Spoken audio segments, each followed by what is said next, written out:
You're watching 24/7 Live Culture. Mr. Hanrahan, can you tell me why your officers did not try to use tear gas? Isn't this the usual procedure to flush someone out of a building? Our officers used the means necessary to effect the search and to prevent themselves from being killed upon after they were fired upon. Isn't it true that your men usually use tear gas in situations such as this, and why didn't they use it this time? No, that is not true. Okay, you can put your hands down now. We say all power to all people. We say white power to white people. White power to white people. Brown power to brown people. Brown power to brown people. Yellow power to yellow people. Yellow power to yellow people. Black power to black people. Black power to black people. X power to those that we left out. X power to those we left out. We say Panther power to the Vanguard Party. When you leave here saying the last word. Before you go to bed tonight, say I am a revolutionary. Make that the last word. In case you don't wake up, then somebody might believe it and you might, end up in what they call a revolutionary happy hunting ground. Say that. I am a revolutionary. Say it when you're going out. Everybody listen to me. Okay, we're going to say it while we're going out. Hey, we're going to start a thing called Free Fred. Don't that sound nice? Hey, let's do that. Free Fred. Free Fred. Free Fred. Free Fred. Hey, I ain't even in jail yet. At just 21 years old, Fred Hampton was a revolutionary, a powerful speaker, and a unifier who built a movement that struck fear into those in power. As chairman of the Illinois Black Panther Party, he fought for justice, fed the hungry, and united oppressed communities across racial lines. But his influence made him a target.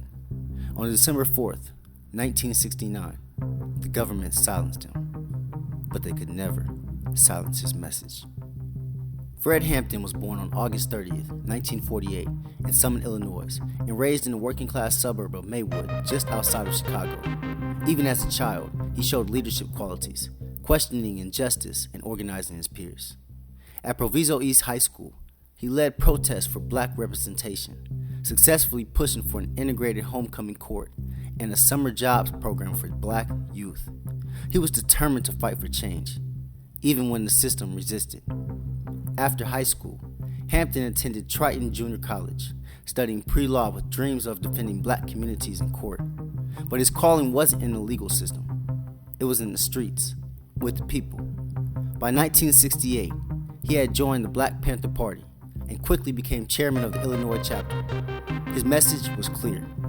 The power was in the hands of the people, and together, they could change the system. Bobby Seale is going through all types of physical and mental torture. But that's all right, because we said even before this happened, and we're going to say it after this, and after I'm locked up, and after everybody's locked up, that you can jail revolutionaries, but you can't jail a revolution. Right. You might run a liberator like Harris Cleave out the country, but you can't run liberation out the country. You might murder a freedom fighter like Bobby Hutton, but you can't murder freedom fighting, and if you do, you come up with answers that don't answer, explanations that don't explain. You come up with conclusions that don't conclude. And you come up with people that you thought should be acting like pigs, that's acting like people and moving on pigs. And that's what we've got to do. So we're going to see about Bobby, regardless of what these people think we should do. Because school is not important and work is not important. Nothing's more important than stopping fascism, because fascism will stop us all. Unlike the media's portrayal, the Black Panther Party was not about violence. It was about empowerment. Under Fred Hampton's leadership, the Illinois chapter launched community programs that provided free breakfast for thousands of children, free healthcare clinics, and political education classes. But Hampton's vision extended beyond the black community. He knew that oppression wasn't just about race. It was about class, capitalism, and power. He created the Rainbow Coalition, an unprecedented alliance between black, Latino, and poor white communities, including the Young Lords and the Young Patriots. Together, they stood against police brutality, poverty, and systematic oppression. Fred Hampton was one of the most electrifying speakers of his time. His words ignited crowds, empowering people to believe in their own strength. Everything would be all right if everything was put back in the hands of the people. And we're going to have to put it back in the hands of the people. Everybody in the state of Illinois is going to have to be involved or even around the revolution, because we're going to have one. We're going to have to do more than talk. We're going to have to do more than listen. We're going to even have to do more than learn. We're going to have to start practicing, and that's very hard. We're going to have to start learning, and you learn through practice. We got to start making mistakes, and you learn through making mistakes. We got to start getting out there with the people. And a lot of times we think we're better than the people, but that's an insult and that's criminal. Think you're better than the people. But we got to get together and learn where it's at. It's going to take a lot of hard work. The government didn't see Hampton as a leader. They saw him as a threat. By 1969, the FBI had declared the Black Panther Party the greatest threat to the internal security of the United States. Under COINTELPRO, J. Edgar Hoover ordered federal agents to infiltrate, discredit, and destroy the movement. And at the top of their list was Fred Hampton. The FBI recruited an informant, William O'Neill, who infiltrated the Black Panthers and became Hampton's personal security chief. O'Neill provided the FBI with detailed layouts of Hampton's apartment, including the exact location of his bedroom.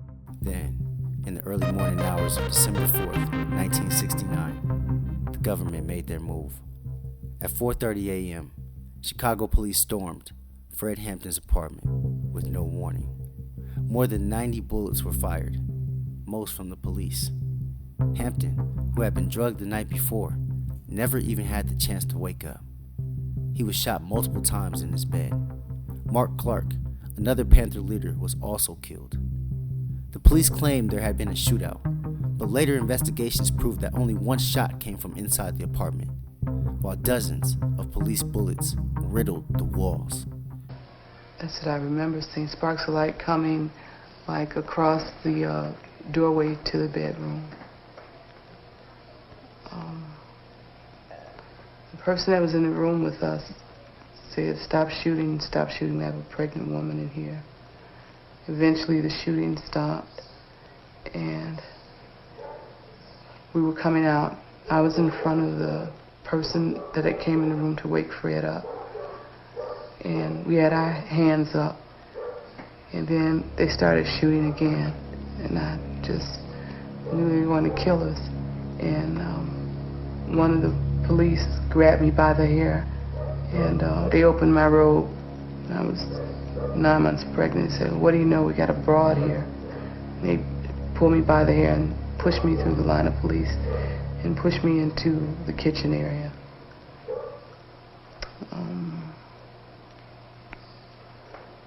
I think the shooting started back again, and I heard somebody call from the area in front of the kitchen area. He's barely alive, he'll barely make it. Shooting starts again. I heard a male voice again say, he's good and dead now. In my mind, I kept reciting the 10-point program in my mind because I didn't want to focus in on what was happening. Because I just knew that they wanted to just kill us. I knew that indirectly I had contributed, and I felt it, and I felt bad about it. And then I got mad. You know, I had, and then I had to conceal those feelings, which made it worse. I couldn't say anything. I just had to continue to play the role. Fred Hampton was just 21 years old. He was more than a man. He was an entire movement. And while they took his life, they could never kill his revolution. His community program set a model for grassroots activism that still exists today. His fight for justice continues through his son, Fred Hampton Jr., and the activists he inspired. Fred Hampton once said, "You can kill a revolutionary, but you can't kill the revolution." More than 50 years later, his words remain true. His voice, his vision, and his fight live on. And that's what the Black Panther, the Black Panther Party, a lot of people say we're violent. We're a self-defense organization that believes that the people should be educated what's going on. Yes, we do defend our offices and we do defend our homes. This is a constitutional right. Everybody has. There's nothing funny about that. The only reason they get mad at the Black Panther Party when they do it is for the simple reason that we're political. And they don't want to admit this. There are a lot of young organizations around, but we're a political organization. We're an organization that understands that politics is nothing but war without bloodshed, and war is nothing but politics with bloodshed. That it's just like you stretch something and it goes goals, you can stretch things, they'll go into being another thing. If you stretch politics so long, it'll be war. And that's where we're at. You're watching 24/7 Live Culture.